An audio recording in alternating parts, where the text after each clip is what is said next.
आपके घर में भी ईश्वर ने लड़की दिया है।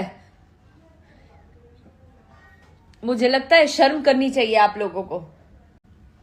कहीं से बस नहीं चल पा रहा है तो मैं ही मिल गई। तो जैसा कि आप लोग जानते हैं कि अक्षरा सिंह का वीडियो हो चुका है वायरल। तो दोस्तों ये तेज़ी से, बहुत ही तेज़ी से आग की तरह फैल रहा है।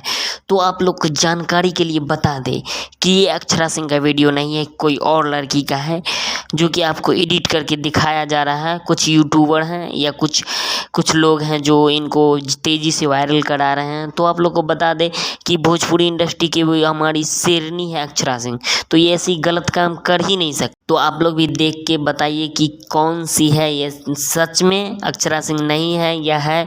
आप लोग वीडियो को देखने के बाद आपको पता चलेगा। तो आपको वीडियो देखने के लिए मेरे इंस्टाग्राम का लिंक डिस्क्रिप्शन में है, वहाँ आइए और चैनल को सब्सक्राइब करके आइएगा। तब मिलेगा आपको वीडियो 2 से 5 मिनट के अंदर आपको वीडियो प्रोवाइड किया जाएगा। तो मेरे चैनल को सब्सक्राइब और फेसबुक पेज को फॉलो जरूर कर लीजिएगा। धन्यवाद।